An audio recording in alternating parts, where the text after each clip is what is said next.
this bulldog just, he was had a free reign of the place when he come to our place, but then he found these damn badgers. That's a rough customer, and you get up against a badger. They, well, he got in down and dug himself so he got a hold of the hair of the badger, and more or less played along with him. It was kind of rough thing. But by God, the next day the badgers were gone. They found themselves a different home. Is that right? They just left, huh? Yeah. They weren't going to put up with that dog. They weren't going to put up with that stuff. I never thought they'd do that. And then we had raccoons.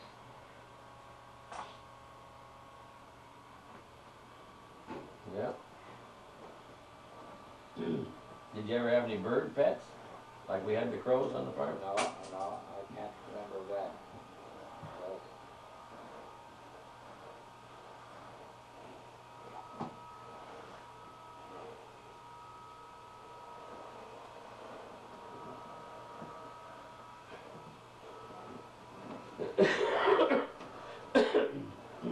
Yeah, we had.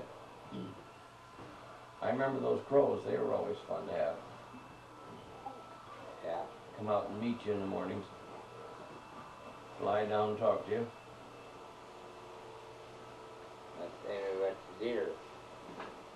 The deer would come too and get their bottle and Yep. run back down into the brush.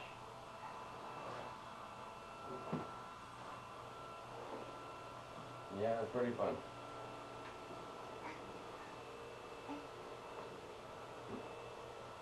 I don't know what, I'll go over this thing a little bit here and see what 13.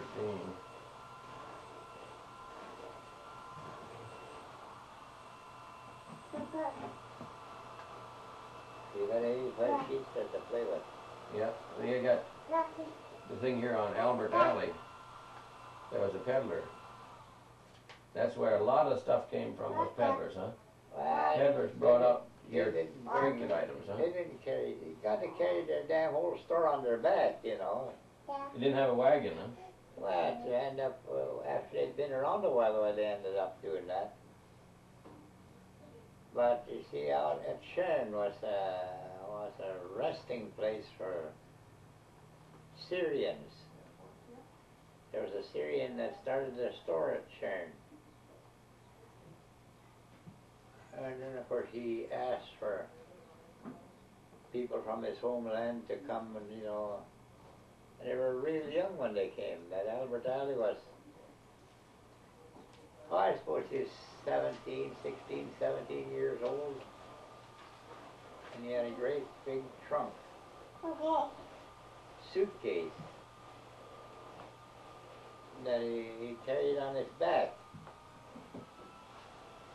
And they got as far as, he started off in those days when people would put him up for the night or feed him during the day or whatever it was. But whenever it got to be meal time, why, these Syrians would remember where they got fed. Really good eats. And he started out west. He got as far as Carl View, the mail carrier.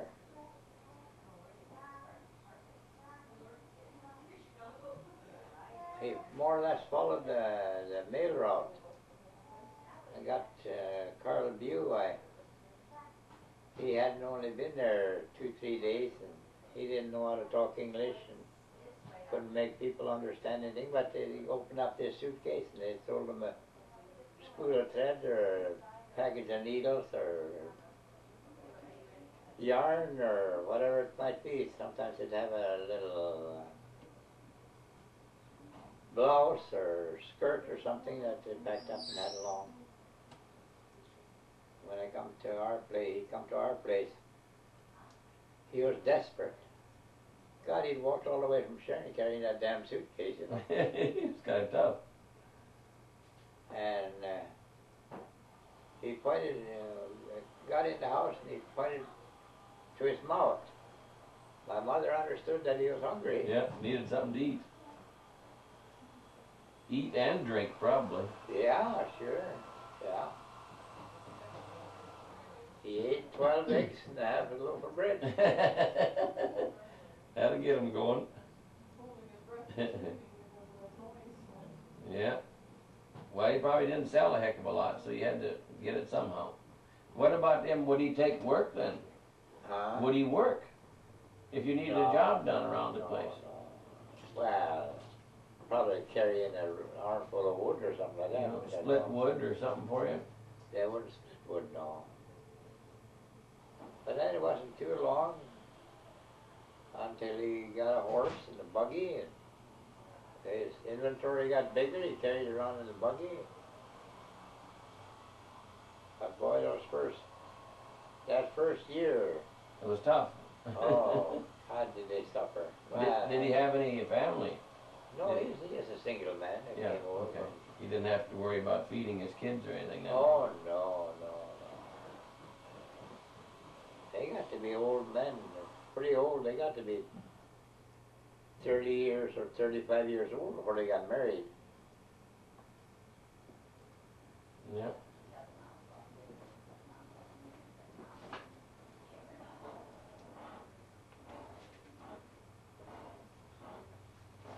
Did was one of your things to fish?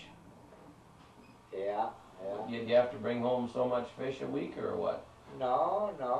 My dad was a good fisherman, you know. He knew where to sit on the bank where the fish were. Were you going out by yourself to go fishing to bring home for the table? No. You never did that, huh? Oh, later on in life, yeah. Yeah, but I mean when you were a kid. No, I'd follow my dad down to the river, and he'd cut out a chokecherry tree or a juneberry tree and tie the line on it. And I'd sit down by the bank and fish with him. Yeah.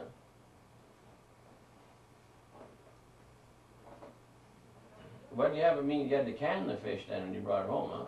In order to keep it?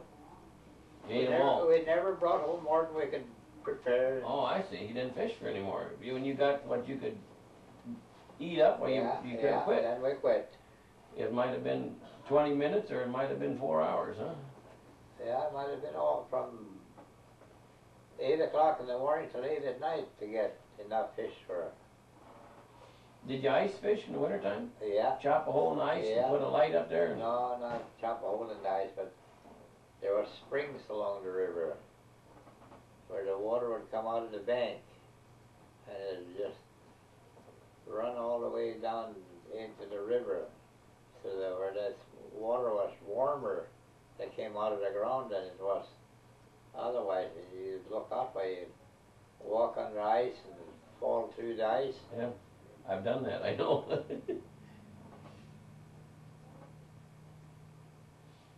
Yeah. Do you ever fall through the ice? Oh yeah, many times. Yeah. Well, that's kind of worried me the first time I fell through the ice like that. Well, probably the only time I fell through the ice. When I was looking for sheep after a big blizzard at one time on the farm. And I found the sheep before I actually fell in.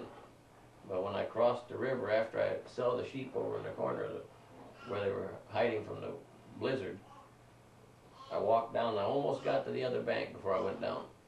And it was like 30 below zero. Oh, sure. And I had to come from down there by, past where, about in the area where they put that crossing in, where the National Guard put that crossing in. Yeah. About in that area is where I fell through. But before they'd done that. And I thought I was going to freeze to death before I got up to the house, being though I was wet. But I took my overshoes off and dumped the water out of them and put them back on again.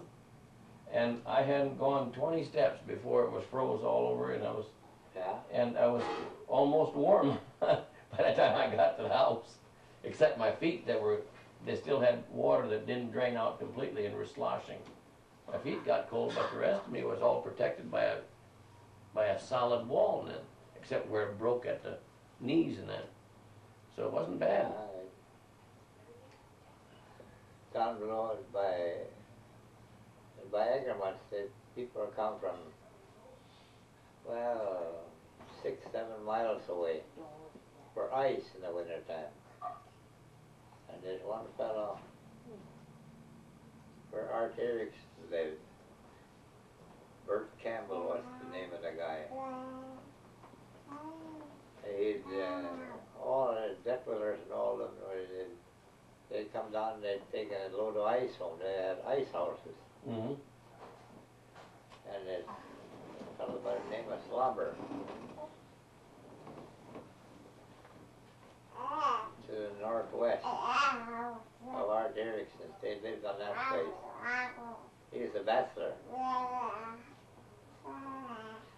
And he didn't monkey around with ice, didn't have no use for ice or anything, but he wanted to help the neighbors. So he hooked up a sleigh and to a team, went down and loaded up a load of ice and hauled it home. So they'd rig up a spot where they'd be able to pull this ice chunk out of there. Of course, ice is that deep, and probably it was 3 feet long and 18 inches wide. They'd have cut a slide in the ice so they could pull these damn chunks out of their ice and load them on their sleigh. And this fellow was pulling the ice chunks out and he slipped in. So he slipped in up to his neck. That's cold. Yeah, they wanted to stop at our place and get dry clothes. He said, no, I don't need to do that.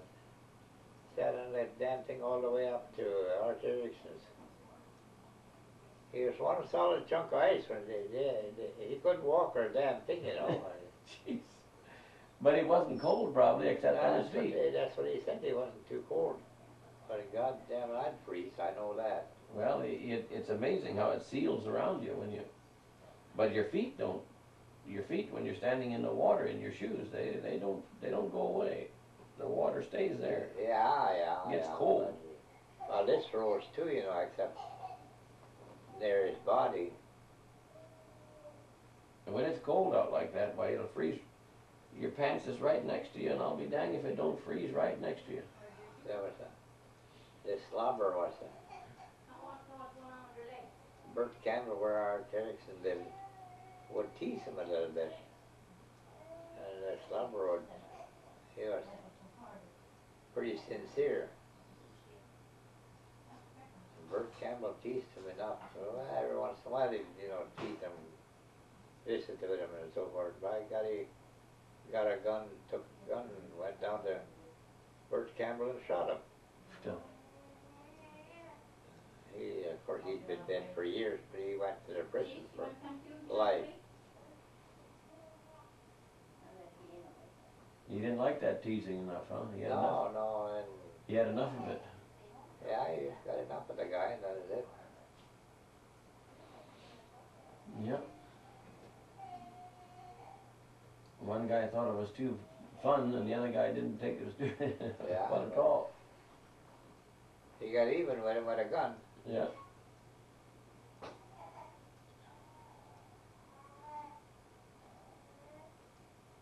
Yeah. The ice houses. Did everybody have ice houses, or just some Well, people? those that wanted monkey with ice. Because it'd sure be nice in the summertime to have ice. Oh, sure. Everybody'd like to have it then. Just whether or not they had enough ambition to go after it in the wintertime, I suppose. It wasn't too big a deal either, but you had to put up with it. Those ice houses, most of it was underground. To make a step